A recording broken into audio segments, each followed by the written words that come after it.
جس میں وہ یہ کہتے ہیں کہ نبی کریم صلی اللہ علیہ وآلہ وسلم نے فرمایا کہ جب بھی کوئی انسان ظلم سے قتل کیا جاتا ہے تو آدم علیہ السلام کے سب سے بڑے بیٹے قابیل کے نامہ اعمال میں بھی اس قتل کا گناہ لکھ دیا جاتا ہے، کیونکہ قتل ناحق کی بنا سب سے پہلے اسی نے ڈالی تھی۔ مجھے یہ بات بہت زیادہ اسکیری لگتی ہے، بہت زیادہ اسکیری لگتی ہے، کیونکہ کہنے کو یہ ایک چھوٹا سا جملہ ہے کہ نیکی کے بدلے نیکی، نیکی کا بدلہ نیکی ہے، برائی کا بدلہ برائی ہے، لیکن آپ دیکھیں کہ اگر نیکی کے ریپل ایفیکٹس ہیں نا تو برائی کے بھی ریپل ایفیکٹس ہیں۔ تو ہمیں خوفزدہ ہونا چاہیے ہر اس بات سے، ہر اس کامنٹ سے، ہر اس جیسچر سے، ہر اس یعنی کال اور فیل دونوں ہی لحاظ سے، کہ ہمارے سے کسی چیز کی، کسی ایسی بری چیز کی بنیاد نہ ڈل جائے کہ پھر اس کے بعد لوگ ہمیں اس بات کے، ہماری اس بات کو فالو کریں اور پھر ان کے کرنے کا گناہ بھی جو ہے وہ ہمارے حصے میں ڈلتا جائے۔ یہ بہت سکیری بات ہے اور یہ ہمیں اور بھی زیادہ تقویٰ کی طرف لے کے جاتی ہے، کانشیس اللہ بناتی ہے۔ کیوں؟ کیونکہ ہمارا قول، ہمارا عمل، ہماری زبان کا ہلنا، ہمارے الفاظ کا نکلنا، ہمارا لوگوں کے ساتھ معاملہ، ہماری نیت، ہمارے ارادے، پھر ہماری نیتوں ارادوں کے وہ پھل، یہ سب کی سب چیزیں جو ہے نا یہ بہت بہت بہت امپورٹنٹ ہیں ایک اچھے خاتمے کے لیے۔ کہ اگر ہم چاہتے ہیں کہ ہمارا حسن خاتمہ ہو، اگر ہم چاہتے ہیں کہ ہم فلاح والے لوگوں میں ہوں، ہم کامیاب ہوں، تو بہت ضروری ہے کہ ہم ہر اچھائی اور اچھے کام کی بنیاد میں دوڑ دوڑ کر حصہ لیں، لیکن جہاں ہم ڈاؤٹ فل ہیں، جہاں ہمیں لگتا ہے کہ یہ چیز اچھی نہیں ہے یا اس کے ایفیکٹس اس طرح کے نہیں ہیں، اس برائی میں کم سے کم حصہ لیں، زبان کے تھرو بھی، ہاتھ کے تھرو بھی اور اپنے عمل کے تھرو بھی انشاءاللہ۔ جی جناب، پھر اس کے بعد آپ یہ دیکھیں کہ انشاءاللہ یہ سارا کچھ تو اب ہو گیا۔ تو اب آپ مجھے بتائیں، ٹائم ہمارے پاس ہو گیا خاصا، یہ نہ ہو کہ ہم اپنے لیسن سے پھر پیچھے ہو جائیں۔ انشاءاللہ ڈسکشنز کے دوران ہم بعد میں اس کو ضرور اس کے ریویو کو بھی کریں گے۔ اگر آپ لوگ ریڈی ہیں تو پھر آج ہمارا پروگرام قصص القرآن 29 ٹائپ کیجیے تاکہ ہم اپنے پروگرام کو شروع کر سکیں۔ اللہم بارک سسٹر صبیحہ اینڈ سسٹر مریم۔ الحمدللہ الحمدللہ۔ تو چلیں پھر اللہ کے نام سے ہم شروع کرتے ہیں ڈاکٹر فرحت ہاشمی کے ساتھ۔ آج ہم اسی کو اپنی سورہ المائدہ کی آیت نمبر 32 کو کنٹینیو کرتے ہیں۔ اچھے سے نوٹس بنائیے اور دیکھیے کہ آج کے دن میں ہمیں کیا چیز سمجھ آئی اور ہم نے اس آیت کو کسی اور اینگل سے، اس آیت کے تدبر میں کیا کیا سیکھا۔ اس کے بعد ہم اس کو ڈسکس کریں گے اور پھر ہماری اپنے ذہن اور ذہانت کا کچھ چھوٹا سا ایک ٹیسٹ بھی ہو جائے گا تاکہ چیزیں ہمارے ذہن کے اندر مزید راسخ ہو جائے۔ تو بسم اللہ کرتے ہیں اور بتائیے گا مجھے اگر آپ کے پاس آواز جو ہے وہ صحیح آ رہی ہے تو۔ وبرکاتہ۔ کیا حال ہے آپ کا؟ الحمدللہ۔ نماز میں قیام کے بارے میں ہم نے کل پڑھا تھا۔ قیام کرنے کی دلیل کیا ہے؟ کھڑے کیوں ہونا چاہیے؟ قرآن مجید میں اللہ تعالیٰ فرماتے ہیں وَقُومُوا لِلَّهِ قَانِتِينَ۔ قانتین کا کیا مطلب ہے؟ فرما بردار بن کر۔ تو فرما بردار بندہ کیسے کھڑا ہوتا ہے؟ عاجزی کے ساتھ یا ہل کے یا پاؤں کو اوپر نیچے کر کے تھک گئے ہیں، لمبا قیام ہو گیا، کیسے کھڑے ہوتے ہیں؟ یعنی جب آپ کسی کے سامنے فرما بردار بن کے کھڑے ہوتے ہیں، اپنے والدین کے سامنے یا استاد کے سامنے یا کسی بڑے کے سامنے، تو کیسی حرکتیں کرتے ہیں؟ کیسے کھڑے ہوتے ہیں؟ اسٹریٹ کھڑے ہوتے ہیں اور پورے ادب کے ساتھ کھڑے ہوتے ہیں، ہل جل نہیں کرتے، ادھر ادھر خارش نہیں کرتے، ادھر ادھر نہیں دیکھتے۔ ادب کا جو مقام ہے اس کی ساری چیزیں ذہن میں لا کے پھر نماز میں کھڑے ہوا کریں اور ادب سے سینے پہ ہاتھ باندھ کے اور پھر توجہ سے نماز پڑھیں۔ اب یہاں پر ایک سوال آیا ہے کہ ہم مصحف دیکھ کے تراویح پڑھتے ہیں تو اس کا پھر کیا طریقہ ہے، کیونکہ اس میں تو ایک ہاتھ میں یا فون ہوتا ہے یا مصحف ہوتا ہے، تو پھر ہم کیا کریں؟ الاؤڈ تو ہے؟ بہتر تو یہ ہے کہ آپ کے پاس سٹینڈ ہو جس پر قرآن مجید رکھا ہوا ہو اور آپ کے دونوں ہاتھ پراپر طریقے سے بندھے ہوئے ہوں اور صرف آپ کی نگاہیں سامنے دیکھ رہی ہوں، اور اس میں جیسے سعودی قرآن ہے نا، اس میں الحمدللہ یہ ہے کہ آیت کا نمبر ہر صفحے پر اختتام میں موجود ہے، یعنی ہر صفحہ مکمل آیت کے ساتھ ختم ہوتا ہے. تو میں جب خود پڑھتی رہی ہوں تو میں اسی طرح کیا کرتی تھی. پہلی 2 رکعتوں میں 3 صفحات پڑھ لیتی تھی، اس کے بعد وہ برابر ہو جاتے تھے پیج، یعنی سامنے سے کھولے ادھر کا بھی پڑھ لیا ادھر بھی.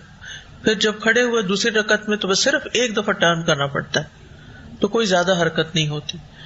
تو وہ سب سے اچھا طریقہ یہی ہے کہ آپ کے پاس مصحف رکھنے کا سٹینڈ ہو. اب تو بازار میں ملتے بھی ہیں، لوگ بنوا بھی لیتے ہیں. میرے خیال میں الہدا میں بھی بنوا کے رکھنے چاہیے، ڈیزائن دے دوں گی میں انشاءاللہ. تو اس میں لوہے کے بھی ہوتے ہیں، لکڑی کے بھی ہوتے ہیں، اور اچھے مٹیریل کے بھی ہوتے ہیں. تو اب یہ ہے کہ اگر آپ گھر پر ہیں اور آپ کو زیادہ قرآن حفظ نہیں ہے، یا ہے بھی تو آپ کو اچھی طرح یاد نہیں ہے، تو قیام تو قرآن کے بغیر نہیں ہوتا. قیام تو ہوتا ہی قرات کے لیے.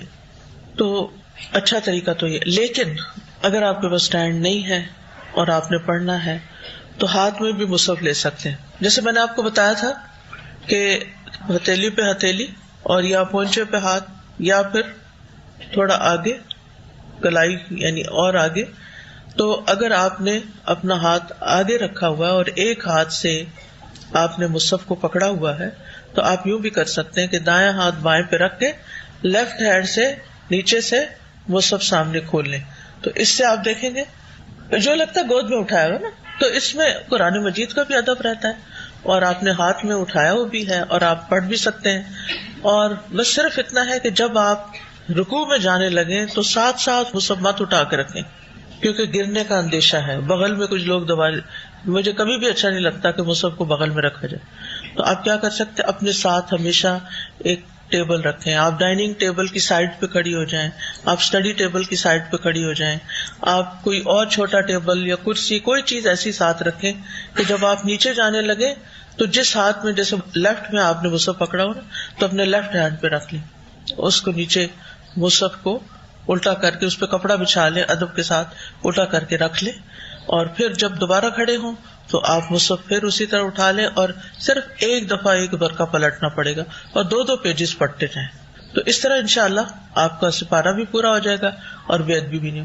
اور اگر آپ موبائل سے پڑھ رہے ہیں تو پھر اس صورت میں بھی یہی ہوگا کہ آپ اسی طرح ہاتھ باندھ کے، اور اس میں تو یہ بھی ہو سکتا ہے کہ پھر آپ جیسے اگر لیفٹ ہینڈ سے اٹھانا مشکل ہے موبائل، ویسے تو مشکل نہیں ہے، نیچے سے ذرا سا ایسے سائڈ سے نکلے گا، ورنہ رائٹ سے بھی پکڑ کے تو اس کو پڑھ کے اور پھر اس کو سائڈ پہ کر دیں. ٹھیک ہے. اور ادب سے کھڑے ہونے میں بہت زیادہ حرکات نہیں کرنی ہوتی، حرکت سے بچیں، حرکت کثیر سے بچیں. ٹھیک ہے. نحمده ونصلی علی رسولہ الکریم، اما بعد فاعوذ باللہ من الشیطان الرجیم، بسم اللہ الرحمن الرحیم. رب اشرح لی صدری ویسر لی امری واحلل عقدۃ من لسانی یفقہوا قولی. الحمد للہ حمدا یوافی نعمہ ویکافی مزیدہ عدد ما احاط به علمہ حمدا لا منتہى لحدہ ولا حساب لعددہ ولا بلوغ لغایتہ ولا انقطاع لامدہ. تمام طرح کی حمد اللہ کے لیے ہے جو اس کی نعمتوں کے موافق ہے اور نعمتوں کا حق ادا کرتی ہو، یعنی وہ حمد جو اللہ کی نعمت کا حق ادا کرتی ہو اور اس کے مزید انعامات کا بدل ہو، ان چیزوں کی گنتی کے برابر جن کی گنتی کو اللہ کے علم نے احاطہ کیا ہے. عدد خلقہ، ایسی حمد جس کی حد کی کوئی انتہا نہیں، یعنی جو کہیں ختم ہی نہیں ہوتی اور اس کی گنتی کا کوئی حساب نہیں، اور جس کی منزل تک نہیں پہنچا جا سکتا اور اس کی مدت بھی ختم نہیں ہوتی، یعنی ہمیشہ ہمیشہ کے لیے اسی کی حمد، اسی کی تعریف. نحن نقص عليك أحسن القصص بما أوحينا إليك هذا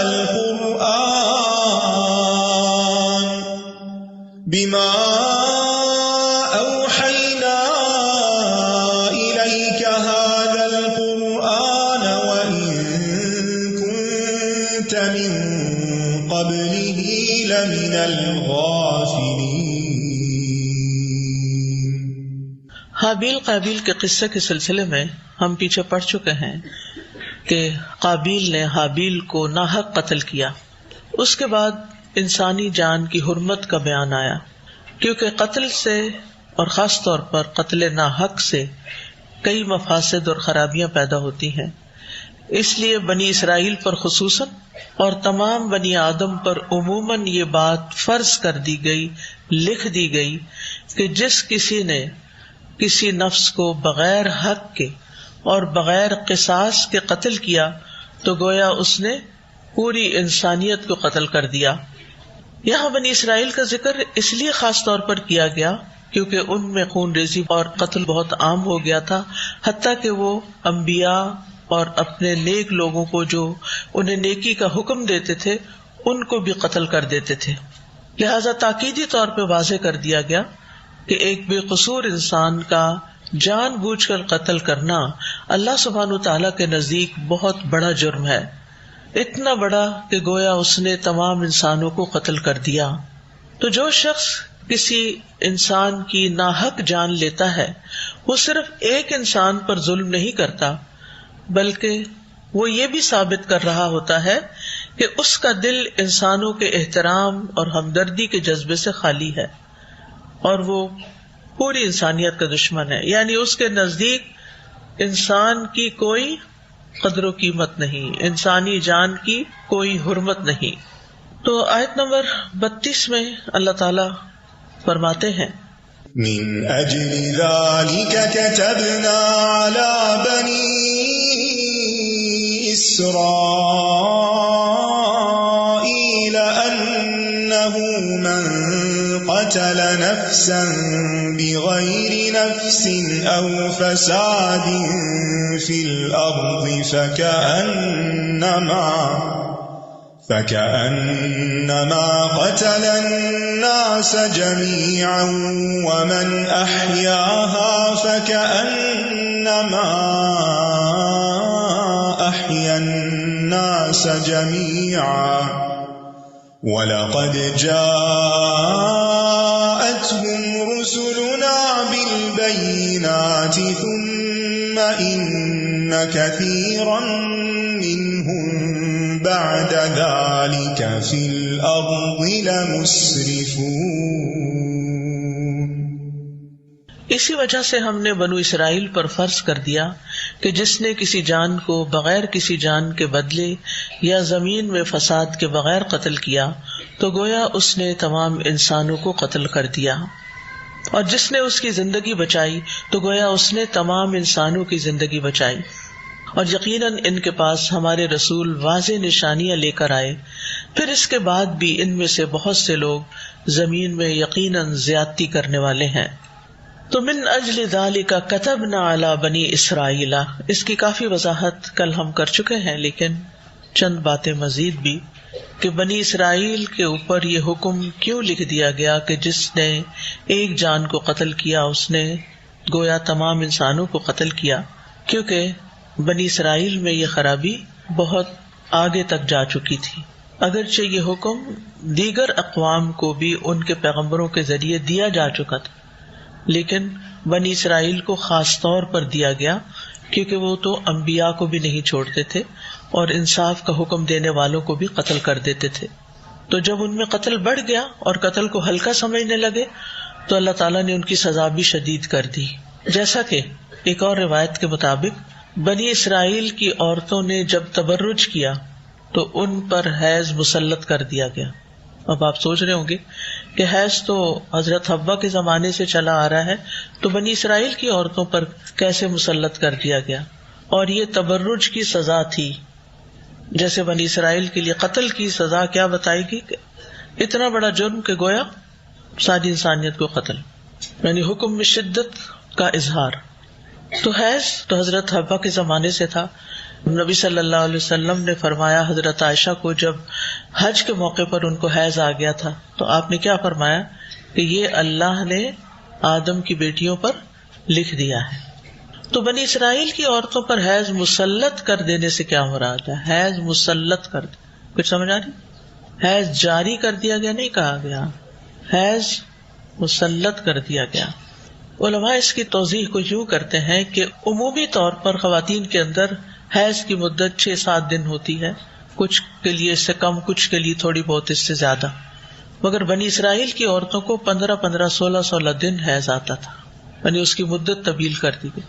اور اس میں وہ بہت جوش بھی مارتا تھا، یعنی ایک طرح سے بطور عقوبت، بطور سزا. جیسے کہ پہلے بھی ہم ذکر کر چکے ہیں نا کہ غلط کام کرنا یا نہ کرنا اس کا انسان کو اختیار دیا گیا ہے، لیکن جب وہ غلط کام اپنی چوائس کے ساتھ، اپنی مرضی کے ساتھ کر لیتا ہے تو پھر اس کا جو نتیجہ ہے وہ اس کے ہاتھ میں نہیں رہتا. اللہ تعالیٰ چاہے تو دنیا میں بھی کوئی سزا دے دے، وہ چاہے تو اس کو آخرت کے لیے مؤخر کر دے. بنی اسرائیل پر قرآن مجید کی روح سے کوئی اور سزا مسلط کی گئی تھی؟ کچھ یاد ہے آپ کو سورۃ البقرہ پڑھنے والوں کو؟ ان کو کیا بنا دیا گیا تھا اور کیا بنا دیا گیا، اور ان پر کیا کی گئی؟ لعنت کی گئی. اور یہ سب کچھ یہاں بھی من اجل ذالک ہے نا، وہاں بھی کیا فرمایا؟ ذالک جزیناہم ببغیہم، ان پر کچھ کھانے حرام کیے گئے تھے جو باقی امتوں میں حلال تھے. تو یاد رکھیے جب کوئی قوم اجتماعی طور پر کسی برائی کا ارتکاب کرنے لگتی ہے تو پھر اللہ سبحانہ تعالیٰ کی طرف سے مختلف طرح کی سزائیں بھی آتی ہیں. ہمیں افراد کے بارے میں پن پوائنٹ کر کے یہ نہیں کہنا چاہیے کہ اس لڑکی کو یہ بیماری ہے لہٰذا اس کی وجہ یہ ہے کہ اس نے کوئی یہ کام کیا ہوگا، کوئی غلط کام کیا ہوگا. اس سے پرہیز کریں. عمومی حکم ہے، ہر ایک کو آئینہ میں اپنے آپ کو دیکھ لینا چاہیے. تو اس دنیا میں بھی مکافات عمل ہوتا ہے. بعض اوقات ہم سمجھتے ہیں کہ ہم جو جی چاہے کریں، کچھ نہیں ہوتا، میں سب کو مزہ چکھا دوں گی، میرا کوئی کچھ نہیں بگاڑ سکتا. جب اللہ تعالیٰ ڈھیل دیتا جاتا ہے تو ہم گناہوں پہ دلیر ہوتے جاتے ہیں، دلیر ہوتے جاتے، کیا فرق پڑتا. لیکن جب پکڑ آتی ہے دنیا میں تو پھر ہم کہتے ہیں ہماری کوئی دعا سنی نہیں جا رہی، ہماری کوئی دعا قبول نہیں ہو رہی. تو اس کا حل کیا بتایا گیا؟ پھر کیا کرو کہ دعائیں قبول ہونے لگیں. پھر کیا بتایا گیا کہ کیا پڑھو کہ اللہ تعالیٰ بارشیں برسائے، مال دے استغفار، اولاد دے استغفار. ہر گناہ کا ایک اثر ضرور ہوتا ہے، کہیں اور ہو یا نہ ہو، سب سے پہلے انسان کے اپنے دل کے اوپر ہوتا ہے. کیا ہوتا ہے دل پر؟ سیاہ نقطہ لگتا ہے نا. توبہ کر لیں، استغفار کر لیں تو کیا ہوتا ہے؟ صفائی ہو جاتی ہے. اور اگر توبہ نہیں کرتے تو کیا ہوتا ہے؟ ایک گناہ کے بعد ایک اور گناہ کا دروازہ کھل جاتا ہے، انسان ادھر داخل ہو جاتا ہے، اس کے بعد ایک اور پھر شر پھیلتا ہی چلا جاتا ہے، خرابیاں پھیلتی چلی جاتی ہیں. اور بعض اوقات انسان اس دنیا میں کسی نہ کسی حوالے سے اس کا نتیجہ دیکھ لیتا ہے. کچھ لوگوں کو تو سمجھ آ جاتا ہے، جن کے دل روشن ہوتے ہیں نا، جو توبہ کر لیتے ہیں اور روشن ہو جاتے ہیں دل، ان کو سمجھ آ جاتی ہے کہ یہ جو میرے ساتھ ہو رہا ہے نا، یہ میرے فلاں گناہ یا غلطی کی وجہ سے ہو رہا ہے، یہ میری اپنی زیادتی کی وجہ سے ہو رہا ہے. اسی لیے عموماً پریشانی کے موقع پہ کیا پڑھا جاتا ہے؟ لا الہ الا انت سبحانک انی کنت من الظالمین. خاص طور پر جو چیزیں انسان کے غم، فکر، پریشانی میں اضافے کا باعث بنے. کذالک ننجی المؤمنین. تو رنج و غم کا علاج بھی آیت کریمہ ہے، کیونکہ غلطی کہیں نہ کہیں ہماری اپنی ہوتی ہے اور ہم کر کے بھول چکے ہوتے ہیں. بعض اوقات ہم کسی کا ایسا دل دکھاتے ہیں کہ اس کی ہمیں لگ جاتی ہے، وہ تڑپ اٹھتا ہے اور ہمیں پرواہ بھی نہیں ہوتی اور ہم توبہ بھی نہیں کرتے. تو پھر اللہ تعالیٰ ہمیں کسی ایسی چیز میں ڈالتے ہیں کہ ذرا ہم بھی تڑپ لیں تھوڑا. تو اس لیے اپنی زبان، اپنے ہاتھ بہت احتیاط سے استعمال کرنے کی ضرورت ہے کہ ہم کسی پر زیادتی نہ کر جائیں.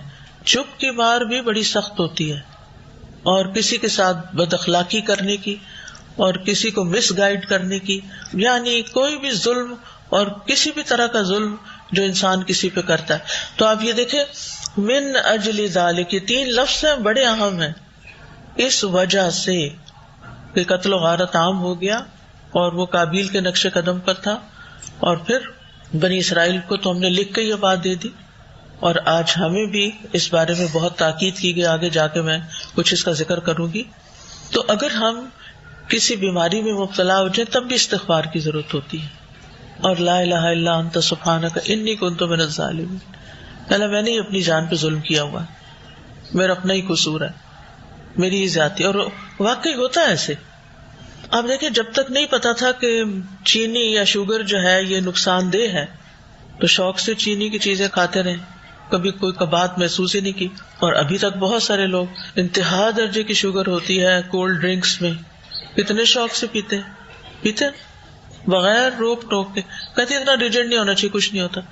بعض اوقات ایک حصہ باقی چیزیں ہوتی ہیں، 2 حصے شوگر ہوتی ہے اس میں یا اس سے بھی زیادہ ہوتی ہے. آئس کریم میں حد درجے کی مٹھاس ہوتی ہے لیکن لوگ شوق سے کھاتے اور ان کو ذرا بھی خوف خطرہ نہیں ہوتا کہ اس کے کوئی برے کانسیکوینسز.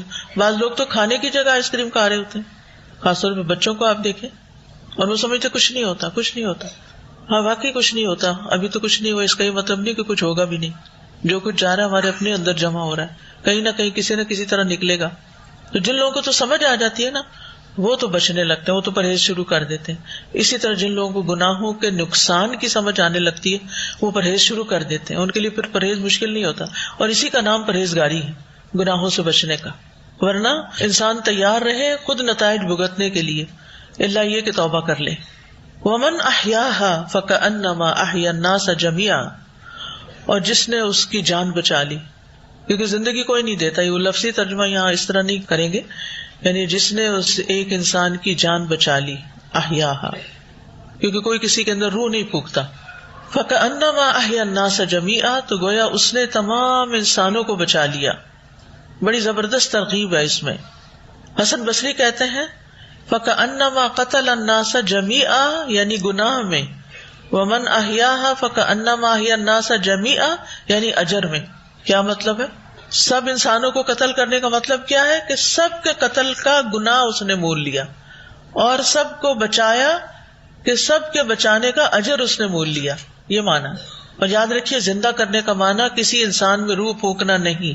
عیسیٰ علیہ السلام باذن اللہ کچھ معجزات دکھاتے تھے کہ پرندے کے اندر پھونک مارتے تو وہ پرندہ اڑنے لگتا، یا مردے کو زندہ کرتے تھے. عام انسان اور ان کے علاوہ نہ کوئی پیغمبر اور نہ کوئی اور کسی کو کبھی زندہ نہیں کر سکا.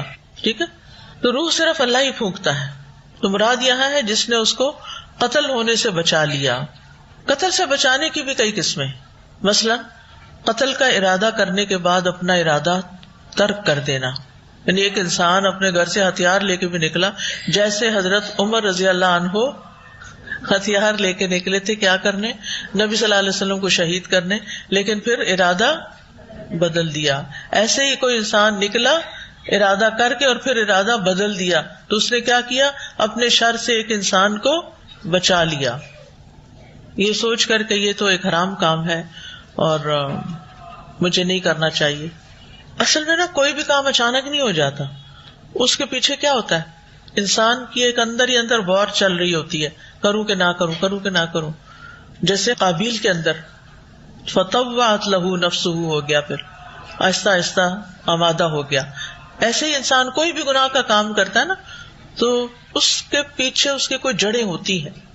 اسی لیے جو میں آپ کو سیلف انالیسس کرنے کو کہتی ہوں نا کہ کوئی بھی غلط کام کریں تو کیا کریں؟ اپنے آپ سے پوچھیں کیوں کیا.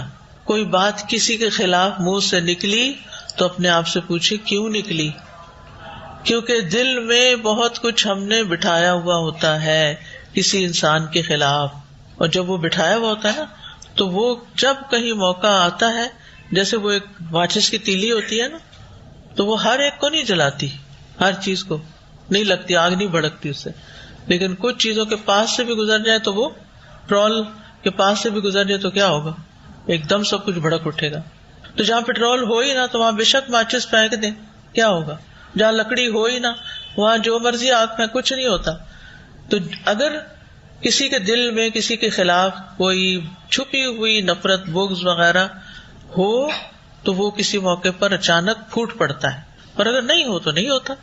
تو جو بھی انسان ارادے کر رہا ہوتا ہے اس میں پہلے اس کو اپنے اندر سے جیتنا پڑتا ہے نیکی کرنے کے لیے، یا پھر ہارنا پڑتا ہے نفس کے ہاتھوں گناہ کے لیے. تو جو ہار جاتا ہے وہ قتل کر دیتا ہے، جو جیت جاتا ہے تو وہ پھر اپنا ارادہ ترک کر دیتا ہے.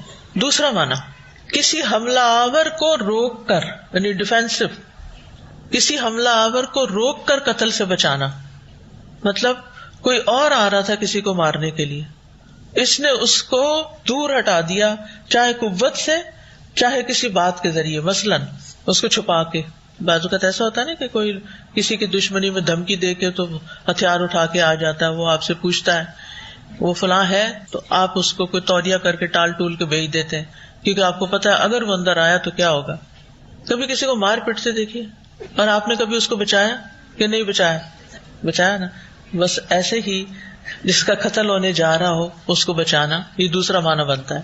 ٹھیک ہے، یعنی ظالم کا ہاتھ روکنا، یہ معنی ہے. رسول اللہ صلی اللہ علیہ وسلم نے فرمایا انصر اخاک ظالما او مظلوما، اپنے بھائی کی مدد کرو خواہ ظالم ہو یا مظلوم ہو. ایک صحابی نے عرض کیا یا رسول اللہ جب وہ مظلوم ہو تو میں اس کی مدد کروں گا، لیکن آپ کا کیا خیال ہے کہ جب وہ ظالم ہوگا تو میں اس کی مدد کیسے کروں گا؟ آپ نے فرمایا اس وقت تم اسے ظلم سے روکنا، کیونکہ یہی اس کی مدد ہے. ظلم سے روکنا اس کی مدد ہے. تو کسی کو بھی آپ ظلم سے روک دیتے، بیٹھے بٹھائے آپ نیکی کما جاتے ہیں اتنی بڑی. کوئی کسی کے بھی خلاف انتقامی جذبات لیے پھرتا ہے، آپ اس کو ٹھنڈا کر دیتے ہیں، اس کے بارے میں کوئی اچھی بات کر دیتے ہیں، آپ اس کی جان تو نہیں تو عزت بچا لیتے ہیں یا ایک فساد کو ختم کر دیتے ہیں. تو پھر آپ دیکھیے کہ کتنی بڑی نیکی آپ نے کمائی.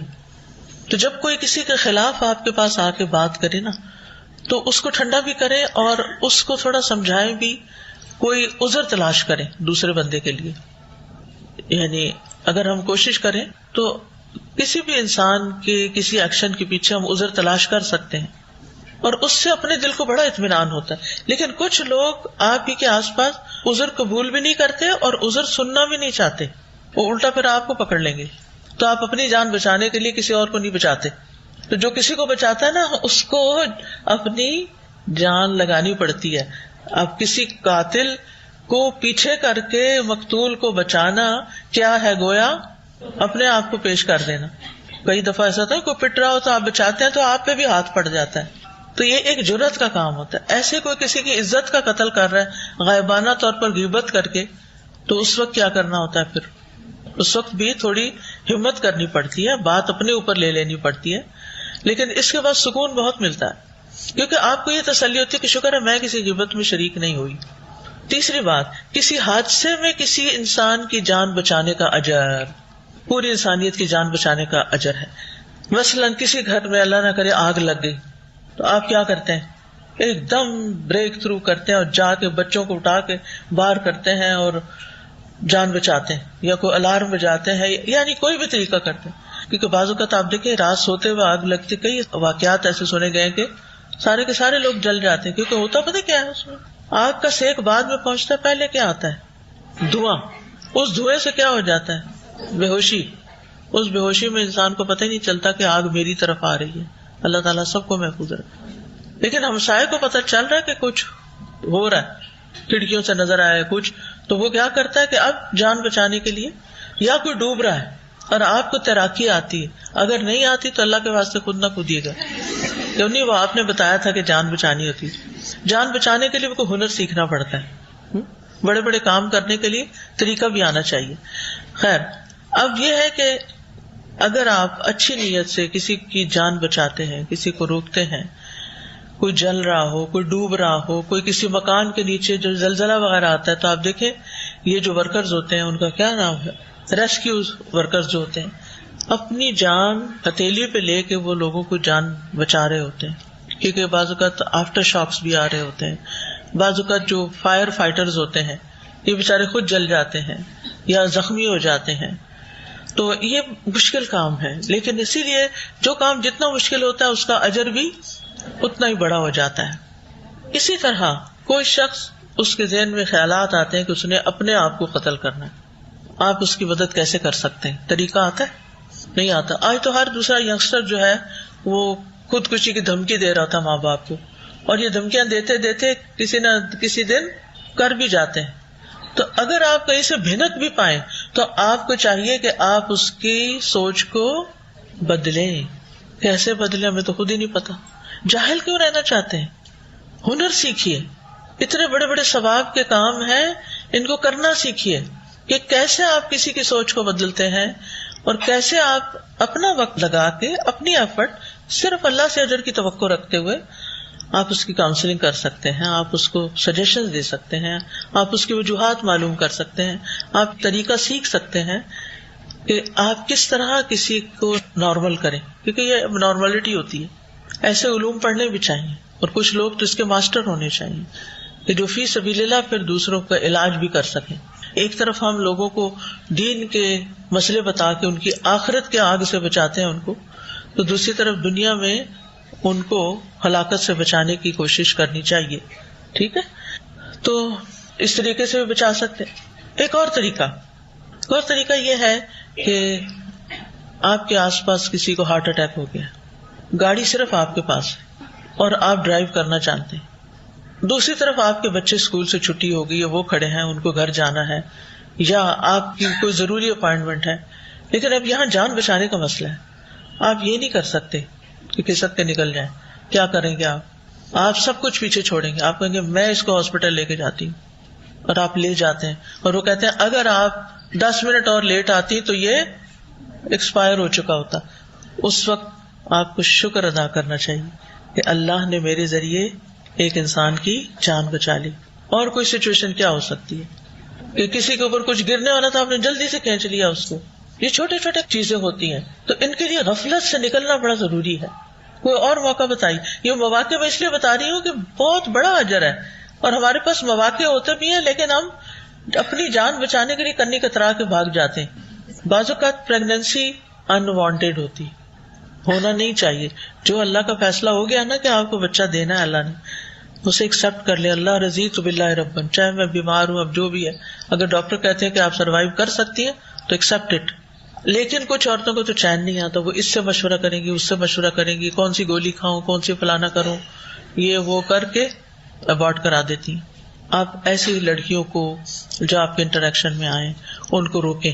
اور آج کل تو ایک اور ظلم شروع ہو چکا ہے کہ جس وقت بچے کی سیکس کا پتہ چلتا ہے کہ یہ لڑکی ہے، تو بہت سے لوگ کیا کرتے ہیں، اس میں ہر قسم کے لوگ شامل ہیں، وہ کہتے ہیں ہمیں اور لڑکی نہیں چاہیے، وہ اس کو پیدا ہونے سے پہلے ہی مار ڈالتے ہیں۔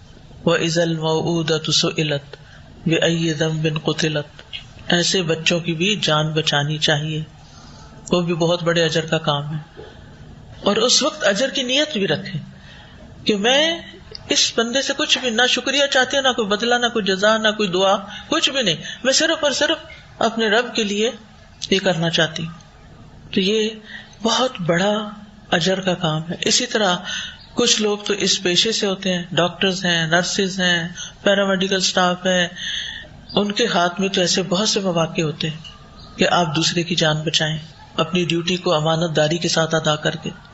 پھر یہ تو لٹرلی جان بچانے والی بات ہے نا، لیکن انڈائریکٹلی بھی ہم لوگوں کی، جیسے کل بھی میں نے ذکر کیا تھا کہ ایک جسم کی زندگی، ایک روح کی زندگی۔ بعض لوگ اخلاقیات کا قتل کر رہے ہیں، بعض لوگ روح کا قتل کر رہے ہیں، بعض لوگ اور طریقوں سے انسانوں کو نقصان دے رہے ہیں۔ تو کیا کرنا چاہیے؟ ایسی تمام ظلم کی صورتوں سے لوگوں کو روکنا چاہیے، اور کسی ایسی چیز کا حصہ نہیں بننا چاہیے کہ جس کے نتیجے میں کسی کی جان پر ظلم ہو، زیادتی ہو، کسی کا نقصان ہو، کسی کی جان کا یا مال کا یا عزت کا۔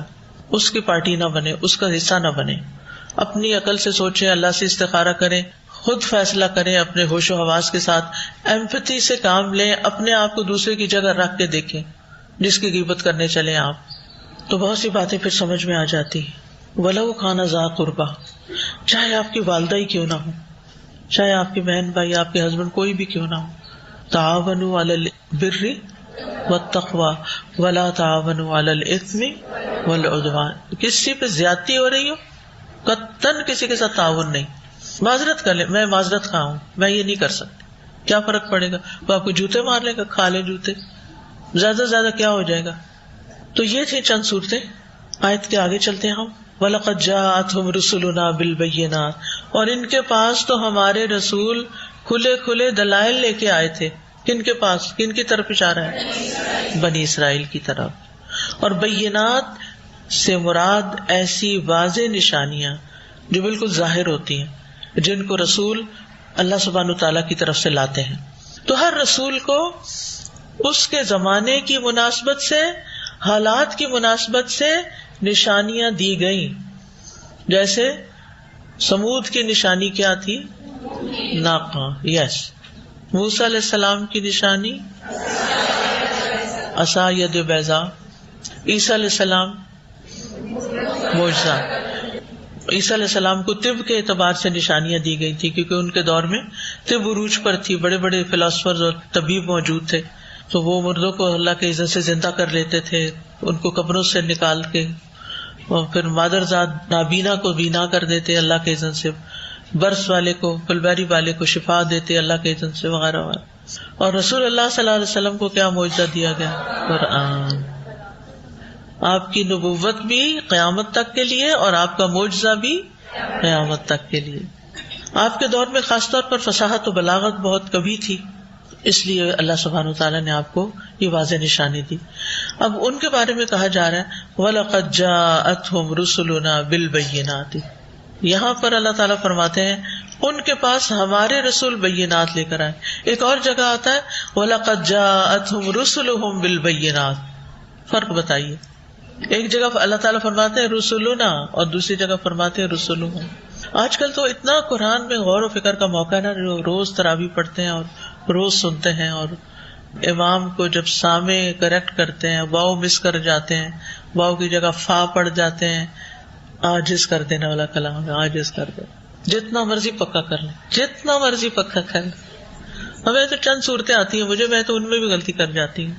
پھر کہتے ہیں جا کے چیک کروں فا تھا یا وا تھا، پھر پیچھے سے کنیکٹ کرتی ہوں یہاں کیا ہو سکتا ہے. لیکن ساتھ ہی یہ سنہرا موقع ہے قرآن میں غور و فکر کرنے کا، رمضان کا. تو اس میں آپ دیکھیں کہ سورۃ الاعراف کی آیت نمبر 101 میں اللہ تعالیٰ فرماتے ہیں وَلَقَدْ جَاءَتْهُمْ رُسُلُهُمْ بِالْبَيِّنَاتِ. تو بات یہ ہے کہ جب وہ احکام بیان کیے جاتے ہیں جو اللہ تعالیٰ کی طرف سے رسول لاتے ہیں تو اللہ تعالیٰ فرماتے ہیں رسولنا، جیسے سورۃ المائدہ کی آیت میں آتا ہے وَلَقَدْ جَاءَتْهُمْ رُسُلُنَا. اور جب اللہ تعالیٰ اس چیز کے بارے میں کلام فرماتے ہیں جو کہ بستیوں والوں کا رسولوں کے بارے میں موقف ہوتا تھا، جو رسولوں کو ان کی طرف سے تکلیف پہنچتی تھی، تو اس وقت اللہ تعالیٰ فرماتے ہیں جاءتہم رسلہم، یعنی اب بستی والوں کی نسبت سے بات ہو رہی ہے. تمہارے کی خفیف سا فرق تھا تدبر کے نقطہ نظر سے.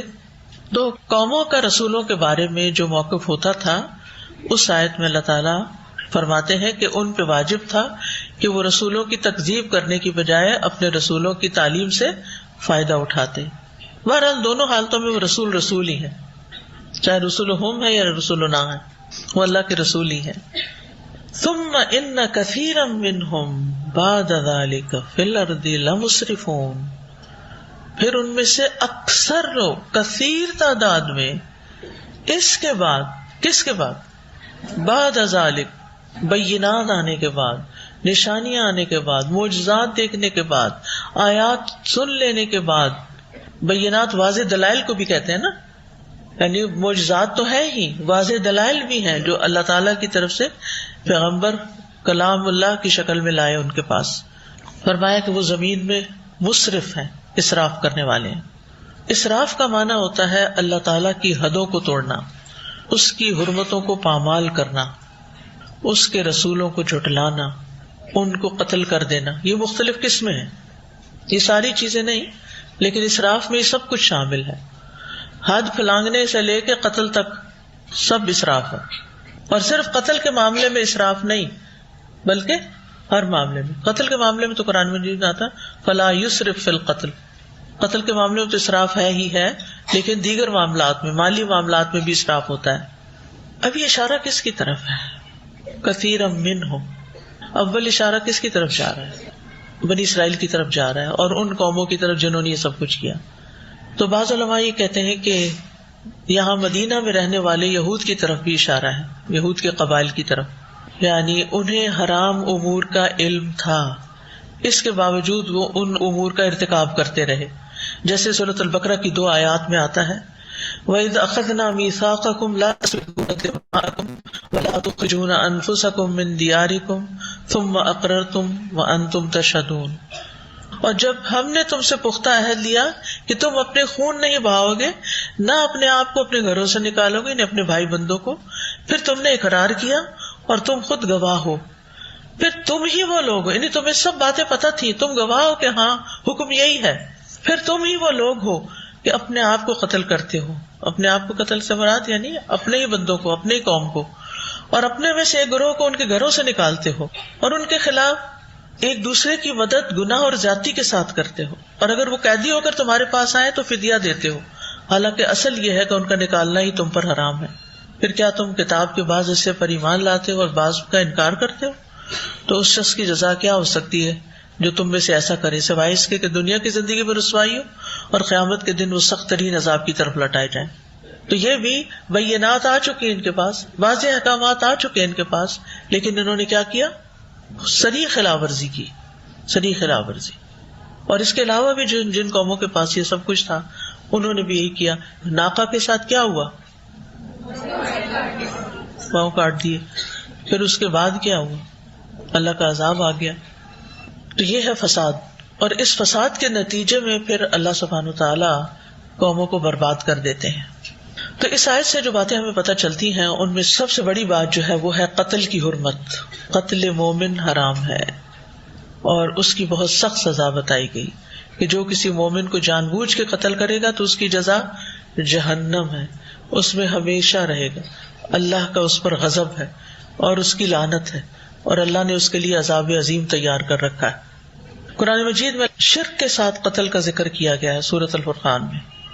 کہ شرک کے بعد جو بہت بڑا گناہ ہے وہ قتل انسان ہے، قتل مومن ہے. والذین لا يدعون مع اللہ الہا آخر ولا يقتلون النفس التي حرم اللہ الا بالحق ولا يزنون. زنا بھی تیسرے نمبر پر ساتھ ہی ہے. ومن يفعل ذلك يلقى اثاما يضاعف له العذاب يوم القيامة ويخلد فيه مهانا. حدیث میں آتا ہے کہ ایک مومن کا قتل دنیا کی تباہی سے زیادہ بڑا جرم ہے. والذی نفسی بیدہ لقتل مؤمن اعظم عند اللہ من زوال الدنیا. بہت بڑا کبیرہ گناہ ہے. نبی صلی اللہ علیہ وسلم نے فرمایا سب سے بڑے گناہ اللہ کے ساتھ کسی کو شریک کرنا، کسی کی ناحق جان لینا. یعنی شرک کے بعد یہاں اس حدیث میں بھی دوسرا بڑا گناہ کیا ہے؟ کسی کی ناحق جان لینا. پھر والدین کی نافرمانی اور جھوٹ بولنا یا جھوٹی گواہی دینا وغیرہ وغیرہ، کافی سارے کبائر کا ذکر آتا ہے مختلف احادیث میں. یہ ایک کفریہ فعل ہے. نبی صلی اللہ علیہ وسلم نے حجۃ الوداع میں فرمایا حضرت جریر کو کہ لوگوں کو چپ کراؤ. پھر آپ نے فرمایا تم لوگ میرے بعد کافر نہ ہو جانا کہ تم میں سے ایک شخص دوسرے کی گردن مارنے لگے. یعنی یہ کفریہ فعل ہے. حضرت ابن مسعود کی روایت میں بھی آتا ہے حدیث میں مسلمان کو گالی دینا فسق ہے اور اس سے لڑنا کفر ہے. نبی صلی اللہ علیہ وسلم نے فرمایا 7 ہلاک کرنے والے گناہوں سے بچو. صحابہ نے عرض کیا اللہ کے رسول وہ کیا ہے؟ آپ نے فرمایا اللہ کے ساتھ کسی کو شریک ٹھہرانا، جادو کرنا، کسی جان کو قتل کرنا جسے اللہ نے حرام قرار دیا ہو مگر حق کے ساتھ. پھر باقی باتیں بعد میں. تو اس میں تیسرے نمبر پر یہ آ رہا ہے. بہرحال آپ دیکھیں گے مختلف احادیث میں کہ قتل کا گناہ جو ہے وہ معمولی نہیں ہے. ابو ہریرہ کہتے ہیں نبی صلی اللہ علیہ وسلم نے فرمایا ایک مسلمان کی ہر چیز دوسرے مسلمان پہ حرام ہے. اس کا خون، اس کا مال، اس کی عزت و آبرو، ہر چیز دوسرے پہ حرام ہے. لہٰذا کسی کی جان لینے کے علاوہ اور کیا کیا نہیں کرنا چاہیے؟ کسی کی چیز اس کے پوچھے بغیر نہیں اٹھانی چاہیے، نہیں استعمال کرنی چاہیے، نہیں لینی چاہیے. اکثر جو تعلقات کی خرابی گھروں میں یا ہاسٹلز میں ہوتی ہے یا اداروں میں، وہ کس بنا پہ ہوتی؟ آپ یہاں سے باہر نکلتے ہیں آپ کا جوتا ہی غائب ہے. کیا ہے جو وہ غلطی سے لے گئے، ان کو پتا نہیں تھا. کیسے پتا نہیں؟ مجھے ایک تو یہ سمجھ نہیں آتی. میں تو اگر اپنا بھی جوتا کوئی بدل دے میرا تو مجھے اس سے بھی پتا چل جاتا ہے کہ وہ جوتا نہیں. آنکھیں بند کر کے بتا دوں گی. جب آپ کسی کا جوتا پہنتے ہیں اور اس کا نمبر بڑا ہوتا ہے یا نمبر چھوٹا ہوتا ہے یا وہ تنگ ہوتا ہے یا وہ کھلا ہوتا ہے یا وہ گھسا ہوا ہوتا ہے یا وہ نیا ہوتا ہے، پہن کے کیسے آپ کو نہیں پتا چلتا؟ نہیں وہ جلدی میں تھے، آپ تو جلدی میں تھے، ہو سکتا ہے جوتے کا مالک بھی جلدی میں ہو، وہ بیچارہ کیا کرے گا؟ آپ اس کی گاڑی بھی جا رہی ہے. اسی طرح اور بھی چھوٹی چھوٹی چیزیں جو ہیں ان کا ہمیں خیال رکھنا چاہیے. اور پھر عرضہ، عزت اور آبرو.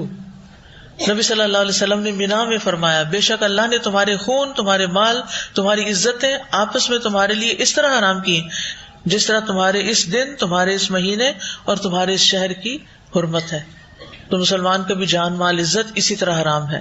پھر یہ کہ کلمہ پڑھنے والے کو قتل کرنا بہت بڑا جرم ہے. حدیث سے یہ بھی پتہ چلتا ہے کہ مومن کی حرمت کعبے کی حرمت سے بھی 3 گنا زیادہ ہے.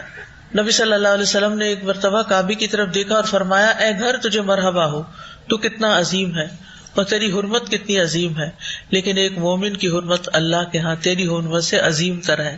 بے شک اللہ نے تیری ایک چیز حرام کی اور مومن کی 3 چیزیں حرام کی، اس کا خون، اس کا مال اور اس کے بارے میں برا گمان کرنا. کسی کے بارے میں برا گمان کرنا. عذر تلاش کیا کریں لوگوں کے لیے، تحقیق کیا کریں، وجوہات معلوم کیا کریں. اسی طرح رسول اللہ صلی اللہ علیہ وسلم نے فرمایا، اگر تمام آسمان کے رہنے والے اور زمین کے رہنے والے کسی مومن کے قتل میں شریک ہوں تو اللہ ان سب کو جہنم میں دھکیل دے گا. استغفر اللہ. ایک مومن کے قتل میں اگر یہ سب شریک ہو، یہ سنن ترمذی کی روایت ہے. اللہ کے یہاں سب سے زیادہ مبغوض 3 لوگ ہیں، جن میں سے ایک وہ جو کسی کا ناحق خون بہائے، اور یہ بہت بڑا گناہ ہے، جنت کے دروازے پہ رکاوٹ بننے والا ہے.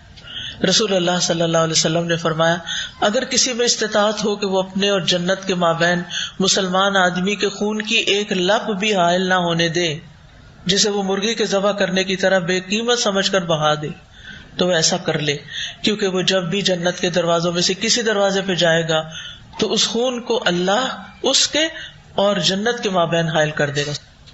یعنی جب جنت میں جانے لگے گا، خون آگے رکاوٹ بن جائے گا، وال بن جائے گا، نہیں جا سکتے. لب خون جان لینا تو ہے ہی بڑی بات، لیکن لب خون بہانا بھی، اس میں سخت زخم لگا دینا کسی کو، تو اس سے کیا ہوتا ہے، کتنا خون بہہ جاتا ہے. یعنی بے احتیاطی سے کسی کی طرف چھری پھینکنا اور وہ لگ گئی اس کی کسی ایسی رگ پہ، تو یہ چھوٹی بات نہیں. اسی طرح جو ڈاکٹرز میل پریکٹسز کرتے ہیں اور بلا وجہ سیزیرین کر دیتے ہیں، بلا وجہ پیسے کمانے کے لیے آپریشن کر دیتے ہیں، بلا وجہ دوسروں کو نقصان دیتے ہیں، ابارشن کر دیتے ہیں، وہ سب بھی محتاط ہو جائیں اور اپنی آخرت بچائیں. دنیا کے چند پیسے آگے کام آنے والے نہیں ہیں، اس لیے مریض پر حد الوسع محنت کریں. جو بچے انسانی اعضاء کے لیے اغوا کیے جاتے ہیں، ان کے گردے نکال کے ان کے جسم کے مختلف حصے، جادو کے لیے بھی لوگ یہ کر رہے ہوتے ہیں. بچے گم جاتے ہیں رستے میں لوگوں کے. بعض جادوگر کہتے ہیں نا کہ اگر تم چاہتی ہو تمہارا بچہ پیدا ہو تو کسی بچے کا خون لے کر آؤ، یا اس کے جگر لے کے آؤ، یا فلاں لے کر آؤ، اللہ رحم کرے. اور کئی لوگ ظلم میں انتہا درجے تک یہ حرکتیں کر بھی دیتے ہیں. قیامت کے دن حقوق العباد میں سب سے پہلے قتل کا مقدمہ پیش ہوگا. اس سے آپ اندازہ لگا سکتے ہیں کتنا سخت قسم کا جرم ہے یہ.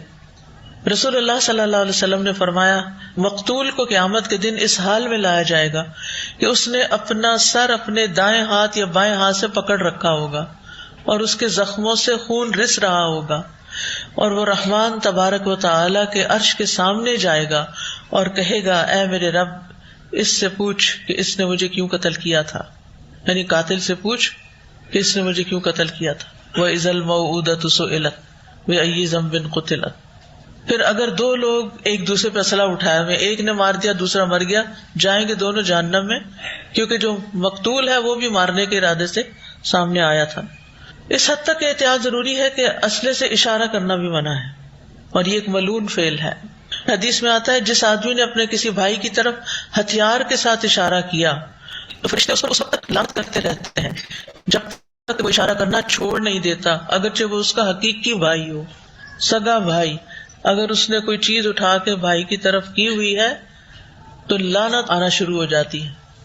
ایک حدیث میں آتا ہے کہ باہم اسلحہ اٹھانے والے دونوں جہنم کے کنارے پر ہوتے ہیں، یعنی مفہوم ہے حدیث کا. حدیث ہے، جب آدمی اپنے بھائی کی طرف کسی ہتھیار وغیرہ سے اشارہ کر رہا ہو تو وہ دونوں جہنم کے کنارے پہ ہوتے ہیں. اگر وہ اسے قتل کر دیتا ہے تو دونوں جہنم میں گر جاتے ہیں. ہنسی مذاق میں بھی کسی کی طرف ہتھیار نہیں اٹھانا چاہیے. مسلمان کو ڈرانا بھی حلال نہیں، کہیں اس کا ہارٹ ہی نہ فیل ہو جائے، کیونکہ بعض لوگ سرپرائز دیتے رہتے ہیں، سر پر آ کر رائز دیتے ہیں، تو یہ بھی درست نہیں.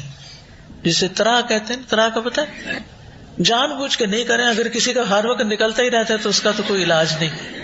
کیونکہ کچھ لوگ اپنی دنیا میں اتنے خیالوں میں گم ہوتے ہیں کہ وہ چھوٹی سی آہٹ پر بھی چونک اٹھتے ہیں کہ بس میں نہیں ہوتا، مجھ سے بھی ہو سکتا، کسی سے بھی ہو سکتا ہے، لیکن یہ کہ ہم کسی کے لیے سبب نہ بنے. جب کسی کے گھر جاتے ہیں تو کیا کرنا چاہیے؟ جا کے دروازہ ناک کرنا چاہیے، بیل بجانی چاہیے، سلام کرنا چاہیے. کچھ لوگ ہیں نہ بیل بجاتے ہیں، نہ دروازہ ناک کرتے ہیں، نہ سلام کرتے ہیں. اللہ کے بندے چپ کر کے چلے آتے ہیں. پتہ نہیں کیسا دین ہے یہ. تو گھر میں کسی کا اچانک طرح نکل سکتا ہے کہ پتہ نہیں کون آ گئے، اور خاص طور پر اگر آپ نے کالا گاؤن پہن رکھا ہو. پھر اسی طرح یہ کہ اپنی جان کو قتل کرنا بھی حرام ہے. رسول اللہ صلی اللہ علیہ وسلم نے فرمایا پہلے زمانے میں ایک شخص کے ہاتھ میں زخم ہو گیا تھا اور اسے اس سے بڑی تکلیف تھی. آخر اس نے چھری سے اپنا ہاتھ کاٹ لیا. اس کے نتیجے میں اس کا خون بہنے لگا اور وہ اسی سے مر گیا. تو اللہ تعالیٰ نے فرمایا میرے بندے نے خود میرے پاس آنے میں جلدی کی، اس لیے میں نے بھی جنت کو اس پر حرام کر دیا. تو خودکشی حرام ہے، انسان اپنے اوپر جنت کو حرام کر لیتا ہے. اور جس چیز سے انسان خودکشی کرتا ہے، جس طریقے سے، وہ جہنم میں وہ بھی سزا ساتھ ساتھ ملتی رہے گی. نبی صلی اللہ علیہ وسلم فرمایا، صحیح مسلم کی روایت ہے، جو شخص جس چیز کے ذریعے دنیا میں خودکشی کرے گا تو قیامت کے دن اس کو اسی چیز سے عذاب دیا جائے گا. دوسری حدیث میں مسند احمد کی، جو شخص خود کو کسی چیز سے مارے گا یا ذبح کرے گا اللہ اس کو جہنم کی آگ میں اسی طرح ذبح کرے گا. استغفر اللہ. ایک اور روایت میں، جس نے اپنے آپ کو کسی لوہے سے قتل کیا وہ قیامت کے دن اس طرح آئے گا کہ لوہا اس کے ہاتھ میں ہوگا اور اسے اپنے پیٹ میں مار رہا ہوگا اور جہنم میں ہمیشہ ہمیشہ رہے گا. جو آدمی زہر پی کر خودکشی کرے گا اس کے ہاتھ میں ہمیشہ زہر ہوگا اور وہ اسے جہنم میں قطرہ قطرہ پیتا رہے گا. استغفر اللہ. چھوٹا سا پیمفلیٹ اس پہ بننا چاہیے اور ماس اسکیل پر اس کی ڈسٹریبیوشن ہونی چاہیے کہ خودکشی حرام ہے. لوگوں کو پتہ ہی نہیں ہے، کھیل تماشا بنایا ہوا ہے کہ خودکشی. 13 سالہ لڑکے نے بالوں کی کٹنگ پہ خودکشی کر لی، یعنی ایسے کھیل بنایا ہوا. اس پہ ضرور وسیع پیمانے پہ لوگوں کو ایجوکیٹ کرنا چاہیے. تو قتل بہت بڑا جرم ہے، لیکن جب ہم قتل کی خبر سنتے ہیں، اخباریں پڑھتے ہیں، تو ہم کہتے ہیں کہ ہم نے تو نہیں جرم کیا، یا ہمارا اس سے کیا تعلق. کوئی ہے اے بی سی، ہم نہیں جانتے کون ہے کون، یعنی اس سے لا تعلق ہو جاتے ہیں. لیکن یہ ہے کہ کیا ہم اسے لا تعلق ہو سکتے ہیں جب معاشرے کے اندر اتنا ظلم ہو رہا ہو سکتے ہیں لا تعلق. اسی طرح جب ہم کسی کی عزت کا قتل کرتے ہیں غیبت کر کے، تو کیا خیال ہے وہ نقصان دہ نہیں؟ اس کا کوئی نقصان اس شخص کو نہیں پہنچتا. جب ہم کسی سے حسد کرتے ہیں تو اس کا کوئی نقصان کسی کو پہنچتا ہے؟ قتل کہیں بھی ہو پورا معاشرہ متاثر ہوتا ہے. غیبت ایک شخص کر رہا ہوتا ہے، 10 سن رہے ہوتے ہیں، دوسرے شخص کی عزت کا قتل ہو جاتا ہے، اس کی ریپوٹیشن خراب ہو جاتی ہے. اسی طرح حسد کرنے والا ایک نہیں کئی گناہ کر دیتا، حتیٰ کہ قتل بھی جائز کر لیتا اپنے، تب بات لہو نفسہ، قتل اخی ہی ہو جاتا ہے. بنی اسرائیل نے نبی صلی اللہ علیہ وسلم کی نبوت کو کیوں نہیں مانا تھا؟ حسد کی بنا پر. اللہ کی تقسیم پہ اعتراض تھا. کوئی نقصان ہوا اس کا؟ ہوا کوئی نقصان؟ بہت سے لوگ دین کی طرف آنے سے اس لیے رک گئے کہ وہ کہتے تھے کہ یہ تو اہل کتاب ہیں، یہ تو کتاب جانتے ہیں، یہ تو بہت ریلیجس پیپل ہیں، یہ اگر نہیں محمد صلی اللہ علیہ وسلم کو مان رہے تو ہم کیوں مانیں. اسی لیے اللہ کے واسطے یہ جو مذہب کی بنیاد پر، دین کی بنیاد پر آپس کی خانہ جنگی ہے نا، اس سے پرہیز کریں. آپ کو اس لیے خاص طور پہ کہہ رہی ہوں کہ آپ سب دین پڑھنے پڑھانے والے لوگ ہیں. جب دین والے دین والوں کے خلاف تقریریں کرنے لگتے ہیں، چاہے وہ کوئی بھی ہو، تو اس کا نقصان کیا ہوتا ہے؟ لوگ کس سے متنفر ہوتے ہیں؟ دین سے. اور آپ دین سے روکنے والے بن جاتے ہیں. یصدون عن سبیل اللہ. عام بندوں کی غیبت بھی حرام ہے، لیکن لحوم العلماء مسمومۃ، عربی کا ایک محاورہ کہ جو علماء کے لحوم، لحم یعنی گوشت ہوتے ہیں، وہ زہریلے ہوتے ہیں، وہ کھاؤ گے تو مر جاؤ گے. عام بندوں کا گوشت تو کھا رہے ہیں آپ، ان کے کھائے تو مرو گے. زہریلا گوشت کھانے سے کیا ہوتا ہے؟ یعنی ان کی غیبت سے سخت نقصان پہنچتا ہے. کس کو؟ دین کو.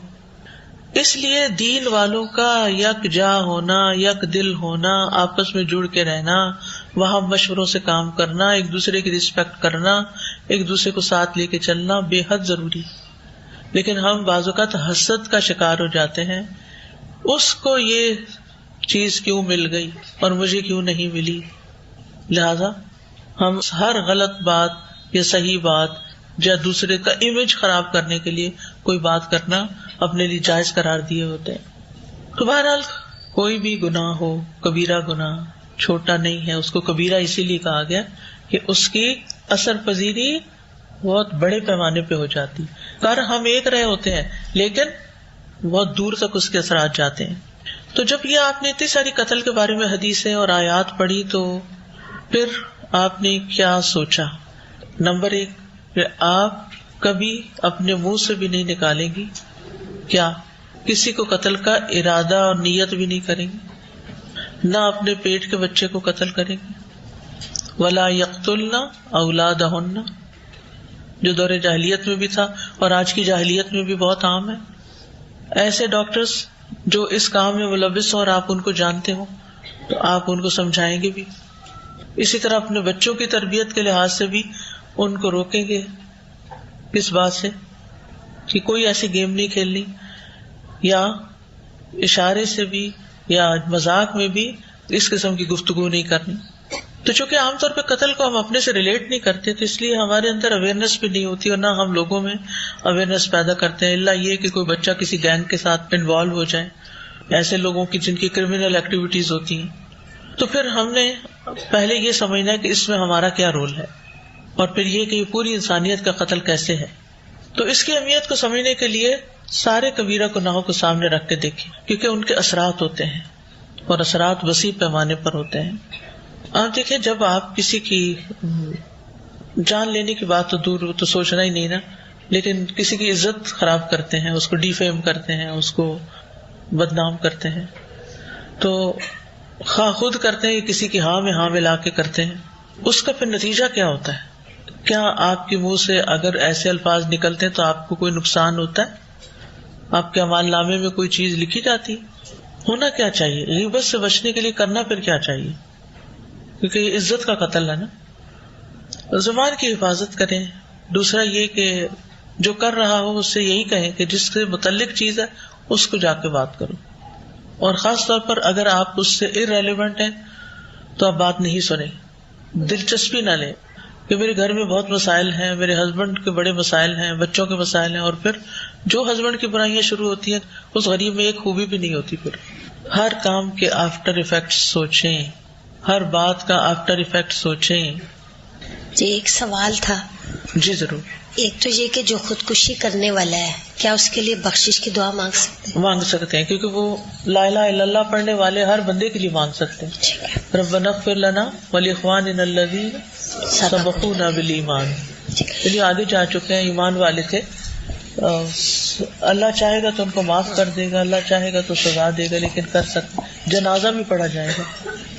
ایک اور یہ تھا کہ بعض اوقات یہ ہوتا ہے کہ کوئی شخص مثلا غلط کام کر رہا ہوتا ہے اور وہ نہیں سمجھانے سے باز آ رہا ہے، یا مطلب بہت اس کی کچھ اس ٹائم تو ضد میں آ گیا، یا یہ کہ وہ نہیں مثلا اس سے نکل رہا، تو اب جو اس کے ارد گرد رہنے والے ہیں وہ اس کے بارے میں پریشان ہیں اور وہ سوچتے ہیں نکلے یا، لیکن وہ نہیں نکل رہا.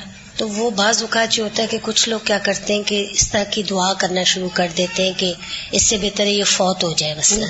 تو کیا ایسی دعا کر سکتا ہے؟ ہدایت کی دعا کرنی چاہیے. اور ایک اور یہ کہ وجوہات معلوم کرنی چاہیے کہ وہ کیوں کیا رہا ہے. وآخر دعوانا ان الحمد للہ رب العالمین. یا حی یا قیوم برحمتک نستغیث ربنا ظلمنا انفسنا وان لم تغفر لنا وترحمنا لنكونن من الخاسرین. ربنا اغفر لنا ذنوبنا واسرافنا في امرنا وثبت اقدامنا وانصرنا على القوم الكافرین. ربنا اغفر لنا ولاخواننا الذين سبقونا بالایمان ولا تجعل في قلوبنا غلا للذين آمنوا ربنا انك رؤوف رحیم. ربنا اننا سمعنا منادیا ينادي للایمان ان آمنوا بربكم فآمنا ربنا فاغفر لنا ذنوبنا وكفر عنا سيئاتنا وتوفنا مع الابرار وتوفنا مع الابرار وتوفنا مع الابرار. سبحانك اللهم وبحمدك اشهد ان لا اله الا انت استغفرك واتوب اليك. السلام علیکم ورحمۃ اللہ وبرکاتہ. فاقصص القصص لعلهم يتفكرون. جی جناب، رب اشرح لی صدری ویسر لی امری واحلل عقدۃ من لسانی یفقہوا قولی. سبحان اللہ، کتنا خوبصورت لیسن تھا. اور اس کے اندر آج جب یہ آیت کمپلیٹ ہوئی ہے تو آپ نے نوٹ کیا ہوگا کہ اس کے اندر بہت ڈھیر سارے پریکٹیکل پوائنٹس تھے، بہت ڈھیر سارے پریکٹیکل پوائنٹس تھے. ہمارے پاس ٹائم جتنا بھی اللہ تعالیٰ ہمیں توفیق دیتے ہیں ہم اس حساب سے انشاءاللہ چھوٹا سا ایک جلدی سے کوئک سا ریویو کرتے ہیں. سب سے پہلی بات تو یہ کہ آپ بتانا شروع کریں کہ آج کے لیسن کے بعد آپ نے کوئی ایک پریکٹیکل پوائنٹ اپنے لیے لیا. اگر آپ لوگ ایک ایک بھی لیں گے تو آپ کو 15-20 تو ہو ہی جائیں گے. بتائیے کسی کو آج کے لیکچر کے اندر کوئی ایک پریکٹیکل پوائنٹ سمجھ آیا اپنے لیے؟ نہیں؟ الحمدللہ. Sister Fatima, be careful what you say. Alhamdulillah, Alhamdulillah. Teach my children about the depth of the murder and the suicide. That's right. Alhamdulillah. And Sister Wahida کہتی ہیں کہ حنات نہیں کرنی. حنات نہیں کرنی. I'm sorry، میں اس کو سمجھ نہیں سکی. صحیح، بدگمانی سے ہے بچنا ہے، غیبت نہیں کرنی ہے. اچھا، غیبت نہیں کرنی. الحمدللہ الحمدللہ. اور اصلاح سے جو ہے بالکل اصلاح سے جو ہے وہ اسلحے سے اشارہ جو ہے وہ بالکل نہیں کرنا ہے. یہ بھی بالکل صحیح بات ہے. الحمدللہ. اور مسلمان کی حرمت ہے. اللہم بارک. بالکل جی، بالکل ایسے ہی ہے. سبحان اللہ. میں آپ کے ساتھ نبی کریم صلی اللہ علیہ وآلہ وسلم کی ایک حدیث شیئر کرتی ہوں. صحیح بخاری میں ہے کہ آپ صلی اللہ علیہ وآلہ وسلم نے فرمایا ایک ایسا وقت بھی آئے گا جب علم اٹھا لیا جائے گا، جہالت اور فتنے پھیل جائیں گے اور حرج بڑھ جائے گا. آپ صلی اللہ علیہ وآلہ وسلم سے پوچھا گیا اے اللہ کے رسول، یہ حرج کیا ہے؟ آپ صلی اللہ علیہ وآلہ وسلم نے فرمایا اس طرح گویا کہ آپ نے اس سے مراد بتایا قتل ہے. تو سبحان اللہ، قیامت کی مائنر نشانیوں میں سے، کیونکہ قیامت کی میجر اور مائنر دونوں نشانیاں ہیں، اور قیامت کی مائنر نشانیوں میں سے ایک نشانی یہی ہے کہ قتل جو ہے وہ عام ہو جائے گا. اور سب سے بڑی بات یہ کہ جو ہمارے ذہن کے اندر قتل کا ایک کانسیپٹ ہے وہ یہ ہے کہ کسی کو جان سے مار دینا، لیکن واقعی ہم اس بات کو نہیں سمجھتے کہ ایک قتل جو ہے وہ اخلاقیات کا قتل بھی ہوتا ہے. جب ہم اپنی زبان سے کسی کو ہرٹ کرتے ہیں، کسی کی روح کو زخمی کرتے ہیں، کسی کی غیبت کر کے اس کی عزت کا جنازہ نکال دیتے ہیں، اور کسی کے بارے میں کسی کو اتنا زیادہ ڈیفیم کرنے کی کوشش کرتے ہیں کہ وہ بیچارہ سوسائٹی میں اور مطلب موو اراؤنڈ کرنے کے لیے اس کو جو ہے وہ مسئلہ ہو جاتا ہے. تو یہ بہت ہی آپ کہہ لیں کہ ایک ڈفرینٹ پہلو تھا آج جو یہ دیکھنے میں ملا کہ بیسیکلی ہم لوگوں نے جو ہے نا اپنی زبان کے استعمال کو، اپنے تمام رویوں کو دیکھنا ہے، کیونکہ ہم یہ سارے کے سارے گناہ کے کام ہیں اصل میں. اور آپ یہ دیکھیے کہ ان کا ہماری روح کے اوپر بہت برا اثر ہوتا ہے. اور ہر گناہ کا کام، بھلے وہ اب غیبت ہے، بھلے وہ جھوٹ ہے، بھلے وہ چغلی ہے، جس بھی طرح کی ہم ایسی حرکتیں کرتے ہیں تو اس سے کیا ہوتا ہے کہ ہمارے دل کے اوپر واقعی سیاہ نقطہ لگتا ہے. اور مجھے یاد ہے کہ ہم جب چھوٹے ہوتے تھے تو ہمارے پیرنٹس ہمیں بتاتے تھے کہ جھوٹ بولو گے نا تو زبان پہ بلیک ڈاٹ آ جائے گا. اینڈ بلیو می اور ناٹ، ہمارے وہ اتنے سادے وقت تھے کہ ہم تب سے لے کر اب تک یہ سمجھتے ہیں واقعی کہ ہاں زبان پہ شاید ایک بلیک ڈاٹ آ جائے گا، اور ہم ڈرتے تھے جھوٹ بولتے ہوئے. اور ہمیں یہ ڈر بھی لگتا تھا کہ اگر ہم پکڑے گئے، جھوٹ کھل گیا تو کیا ہو جائے گا. تو الحمدللہ الحمدللہ ایمان کی بات ہے، ہمارے پیرنٹس نے ہمارے ٹیچرز نے ہماری اتنی اچھی یہ چیزیں ہمارے ذہنوں میں بٹھائی ہیں. لیکن سیڈلی ہوتا یہ ہے کہ جیسے جیسے ہم بڑے ہوتے ہیں نا ویسے ویسے وہ اگر ہمیں ریمائنڈرز نہیں مل رہے ہوتے تو ہم ایسی چیزوں کے اندر آ جاتے ہیں کہ سبحان اللہ ہم بھولنا شروع جاتے ہیں، اور پھر ہم اس قسم کے کاموں میں اور اس طرح کی چیزوں کے اندر انوالو ہو جاتے ہیں جب تک کہ ہمیں کوئی ہاتھ پکڑ کے یاد نہیں کراتا کہ یار یہ تو نہیں کرنا چاہیے تھا، یہ تو ٹھیک نہیں ہے. اور اسپیشلی پھر قرآن کی کلاس کے ساتھ جب جڑ جائیں تو اللہ کی رحمت اس سے بڑی اور کیا ہوگی کہ جب ہم آنا شروع کرتے ہیں اور پھر ہمیں اپنے پچھلے بھولے ہوئے لیسنز یاد آتے ہیں اور پھر ہم خیال کرتے ہیں کہ نہیں، پچھلی زندگی میں تو بہت سے ایسے کام ہو گئے، ان کو تو صحیح کرنا بہت ضروری تھا. اور جیسے سسٹر فاطمہ نے لکھا ہے کہ واقعی ہمیں ایسے لگتا تھا کہ اگر ہم